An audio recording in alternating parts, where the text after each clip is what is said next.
അപ്പോൾ കഴിഞ്ഞ വീഡിയോയിൽ നമ്മൾ വീഡിയോ ഇട്ടുണ്ടായി 640D ഓവർഹോൾ ചെയ്യാൻ പോകണമെന്ന് പറഞ്ഞിട്ട്. അപ്പോൾ അതിൻ്റെ എഞ്ചിനാണ് നമ്മൾ അഴിച്ചു വെച്ചേക്കണത്.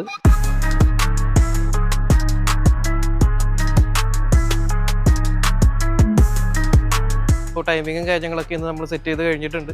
അപ്പോൾ നോക്കിക്കഴിഞ്ഞ് കഴിഞ്ഞാൽ ഇതിൽ 3 ടൈമിംഗ് ചെയിനും അതുപോലെ തന്നെ 4 ഗൈഡുകളും 2 ടെൻഷനറുമാണ് മെയിനായിട്ട് വന്നത്. ഇപ്പോൾ നോക്കിക്കഴിഞ്ഞാൽ ഇതാണ് ഇതിൻ്റെ ക്രാങ്ക് ഷാഫ്റ്റ്. ഇപ്പോൾ ക്രാങ്ക് ഷാഫ്റ്റിൽ നിന്ന് ഓയിൽ പമ്പിലോട്ട് ഒരു ടൈമിംഗ് പോകുന്നുണ്ട്. അതുപോലെ തന്നെ ഈ ക്രാങ്ക് ഷാഫ്റ്റിൽ നിന്ന് ഡീസൽ പമ്പാണ് ഈ ഭാഗത്ത് വന്നത്. ഡീസൽ പമ്പിലോട്ട് ഒരു ടൈമിംഗ് പോകുന്നുണ്ട്. ആ ഡീസൽ പമ്പിൽ നിന്ന് ക്യാം ഷാഫ്റ്റിലോട്ട് ഒരു ടൈമിംഗ് പോകുന്നുണ്ട്. അപ്പോൾ നമ്മളതൊക്കെ സെറ്റ് ചെയ്തിട്ടുണ്ട്. കാര്യങ്ങളൊക്കെ മൊത്തം കളഞ്ഞിട്ടുണ്ട്. എഞ്ചിനിപ്പോൾ ഇന്നത്തെ ദിവസം വണ്ടി കയറും. ഒപ്പം തന്നെ ഇതിൻ്റെ ബാക്കി സസ്പെൻഷൻ റിലേറ്റഡ് ഇഷ്യൂസ് ഉണ്ട്. അത് നമ്മൾ അഡ്രസ്സ് ചെയ്തുകൊണ്ടിരിക്കുന്നുണ്ട്. എല്ലാ കാര്യങ്ങളും നമ്മൾ മാറുന്നുണ്ട്. നോക്കിക്കഴിഞ്ഞാൽ കാണാം ഡിഫറൻഷ്യൽ കാര്യങ്ങളൊക്കെ അഴിച്ച് വെച്ച് നമ്മൾ ഇതിൻ്റെ ഡിഫറൻഷ്യൽ എമൗണ്ട് കാര്യങ്ങളൊക്കെ മാറുന്നുണ്ട്. അപ്പോൾ ഇതിൻ്റെ കംപ്ലീഷൻ വീഡിയോ വരും ദിവസങ്ങളിൽ നമുക്ക് കാണാം, എഞ്ചിനും കാര്യങ്ങളൊക്കെ വെച്ച് സ്റ്റാർട്ട് ആക്കിയിട്ട്. അപ്പോൾ പ്രീമിയം കാർ റിലേറ്റ് ചെയ്ത് ആർക്കെന്ത് പ്രശ്നം ഉണ്ടെങ്കിലും നമ്മളെ വിളിക്കാം. നമ്പർ കാര്യങ്ങളൊക്കെ അടിയിൽ കൊടുത്തിട്ടുണ്ട്. അടുത്ത ദിവസം അടുത്ത വീഡിയോ ആയിട്ട് കാണാം. Thank you.